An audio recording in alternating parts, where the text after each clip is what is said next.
이별 후 일정 시간이 지나도 상대가 연락이 없다면 정말 나를 완전히 잊은 걸까요? 나를 좋아하는 마음이 딱 그 정도이기 때문에 연락을 안 하는 걸까요? 오늘 영상에서는 이 질문에 대한 속 시원한 답변과 이별 후 절대 먼저 연락하지 않는 사람의 특징에 관해서 얘기해 볼게요.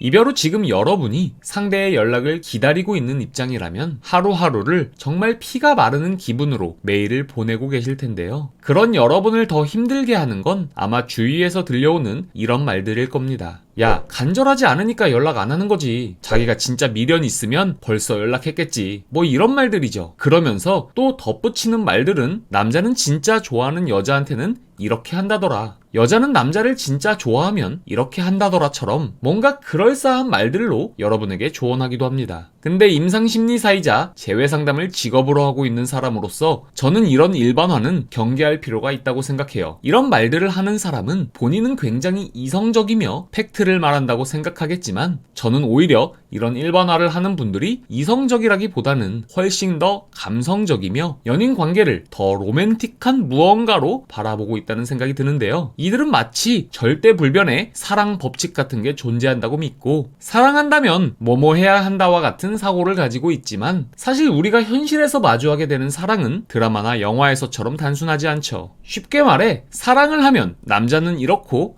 여자는 이렇다. 뭐 이런 방식으로 사랑을 정의하기에는 개인이 생각하는 사랑의 모양도 재질도 너무 다양하다는 겁니다. 실제로 사랑이란 감정은 우리 삶을 구성하는 여러 요소 중 하나로 사람에 따라 그 비중도 방식도 제각각인 경우가 보통이죠. 만약 A라는 사람이 인생에서 사랑이 차지하는 비중이 크다면 조금 더 헌신적인 사랑을 할 수도 있는 거고, 반면 B라는 사람은 사랑과 일 중에서 두 가지 요소의 비중이 동일하거나 일이 더 중요하다고 느낀다면 A보다는 비교적 사랑에 소홀할 수도 있죠. 이렇듯 사랑을 바라보는 관점이나 태도 등은 개인차가 있고 거기에 따라 개인의 행동 양식도 제각각이죠. 따라서 이별 상황에서 상대에 대한 마음이 충분하더라도 내가 받게 될 상처나 현재 상황, 미래에 대한 걱정 등이 누군가에게는 연락을 못할 충분한 이유가 될 수도 있는 거죠. 이렇다 보니 연락의 유무만으로는 상대의 현재 심리 상태가 어떻다든지 나에 대한 감정이 완전히 사라진 건지 아닌지 확언하거나 단정할 수 없어요. 그러니 여러분의 현재 상황을 일반화하기보다는 사람마다 개별 특수성이 있다는 걸 인정하시고 상황을 섣불리 결론 짓거나 속단하지 않으셨으면 해요. 그럼에도 계속 상대의 심리를 궁금해하시는 여러분들을 위해 먼저 연락하지 못하는 사람의 확실한 특징 하나를 소개해드리자면 바로 관계에 대한 확신이 없다는 겁니다. 이 확신이라는 단어가 의미하는 바는 사람마다 조금 차이가 있겠지만 어쨌든 연락을 먼저 하지 못하는 사람들은 이 관계가 서로를 위하는 길인가? 이 관계를 회복하고 앞으로 잘 지낼 수 있을까에 대한 물음에 자신있게 예스라는 답을 내놓지 못하고 있을 확률이 높아요. 그렇기 때문에 마음이 있더라도 연락을 못하는 거고,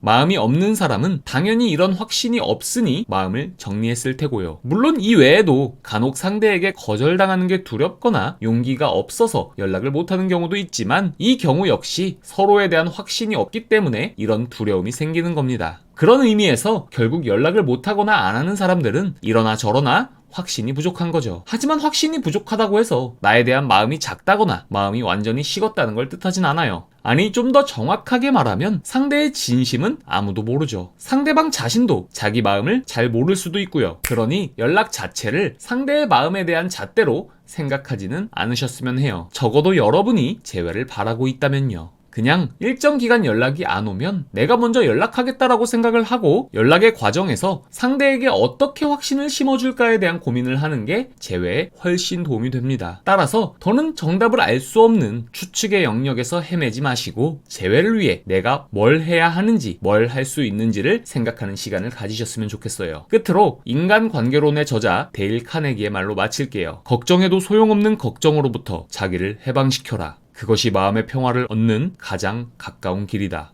감사합니다.